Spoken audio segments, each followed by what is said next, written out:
Hey guys, Jon and I officially disassociated from the Jehovah's Witnesses on December 31st, 2017. That's right, today marks our Freedomversary, where we were finally free of the arbitrary rules and rituals that governed our lives from birth. And so, with the new year rapidly approaching, here are 10 tips and insights to make your official break from Watchtower and ring in 2026 free of the shackles. Tip number 1, do it for you. There's a lot of people out there who will argue that you don't need to disassociate. Just walk away, fade. Don't write a letter, that means you're playing by their rules. And I get their argument, they have the right to do whatever they want to do. But I also want you to remember that they have their own motives and reasons for why they say what they do. Like maybe they left so long ago that disassociation would have zero bearing on their life. Or maybe they are trying to avoid being shunned. Maybe they have perfect circumstances where they can walk away completely unscathed. Shit, I don't care if you disassociate. I have no skin in the game. This is not my life. It's your life. What I'm saying is, if you feel motivated to disassociate, this video is for you. If you want to make the statement to your family that you're not going to remain tethered to the organization just to keep their conditional love in your life, then it's time to listen to your gut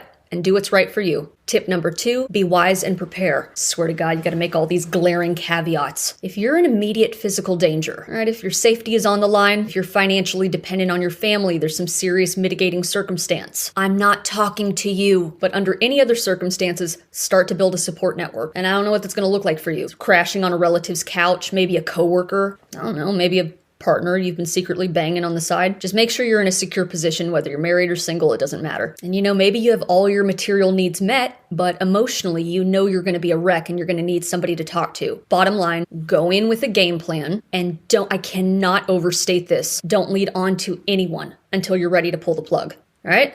So let's say you're ready. Tip number 3, keep it short and sweet. Just tell them that you're disassociating. That's it. Don't write a research paper, don't waste your breath, or go in with the intent of trying to wake up the recipient of that letter. You're going through the formal act of disassociating for you. All right, and the chances that the elders are going to actually read your letter are extremely slim to none. The second that they see it's a disassociation letter, it doesn't matter. All right?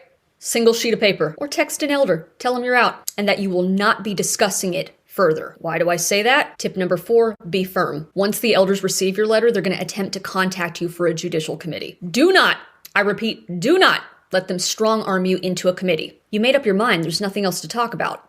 Bye. Tip number 5, block. So in our case, the elders did confirm receipt of our respective letters and we never heard from them again. But this is the organization we're talking about. Some elders are worse than others. If you said your piece and they don't respect your wishes, block. Tip number 6, join a church. This is more of an FYI whether it applies to you or not. Jehovah's Witnesses are strongly opposed to interfaith, and they will consider it an automatic disassociation if you attend other religious services. So, if you want to add a little humor to the mix, just tell them you're late to the potluck with the local Baptist. Tip number 7, avoid text wars.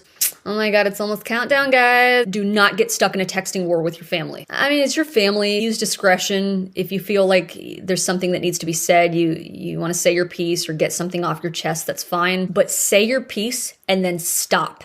Commit to stopping. They are not texting you out of love. They are texting you because they're losing control. Tip number 8, don't take the bait. Do not respond to encouragement texts. And I get it if you're a really tender-hearted, kind-hearted person. Maybe you're a people pleaser, you had that tendency. Or if you're thinking about the whole thing and you're just so sad that it has to come to this. I'm telling you right now, you gotta toughen up. I am warning you now that people you thought were your friends will turn on you on a dime. And let's say even if you don't have any of those warm fuzzies, we all know how the witnesses are. They thrive on gossip, all right? So if you started your fading process and a friend who you haven't heard from in 100 years texts you out of the blue, is like, hey girl, bye, block them. They don't care about you. They want the dirt. Tip number 9, don't get it twisted. When you get disfellowshipped from the Jehovah's Witnesses, they're kicking you out, so it's slightly different. Their thought process or their logic is, you just messed up. You just need to repair your relationship with Jehovah. There's still hope. They still, to some degree, treat you with a measure of hope. Disassociation is different. Same outcome, yes,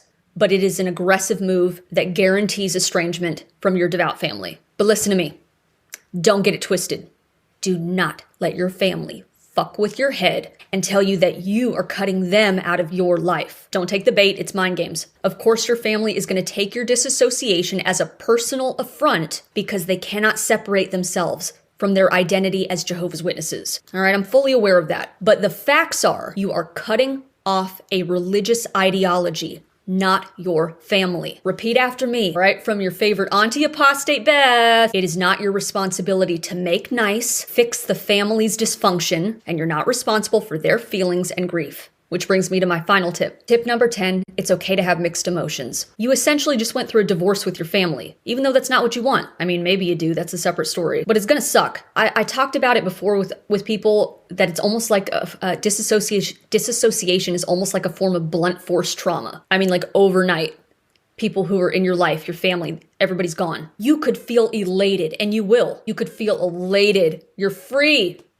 And then burst into tears. You could be filled with justified rage, because of what the organization does to families. Then, the next day you're happy, and then you're sad, and then it's a mixed bag. Life is not going to be wrapped up with a pretty bow after disassociation. And more likely than not, you're going to have to create your own closure because you're not going to get it from them. Your family's not going to give you their blessing, wish you well in life, or try to bridge the gap. At least not without a miracle. And you cannot sit around wasting your life, letting your life pass you by with bated breath, waiting for that miracle. Disassociating was the best move I ever made. I did it because I was tired of living under a threat, pretending to be something I'm not just to please my family, and I didn't want to lend my tacit approval to the organization and continue living a lie. It was my parents' religion, not mine, so disassociating for me was a return to sender moment. For me, disassociating symbolized my freedom. It was a demarcation between my old life and my new life. But whether you choose to disassociate or not, I hope you find your own Freedomversary in 2026. Thank you so much for subscribing to Stop the Shunning this year. For your words of support, your humor, making me laugh, connecting with each other in the comments, staying active on my community page, and a special thank you to channel members for your generosity and believing in my work. Happy New Year, guys.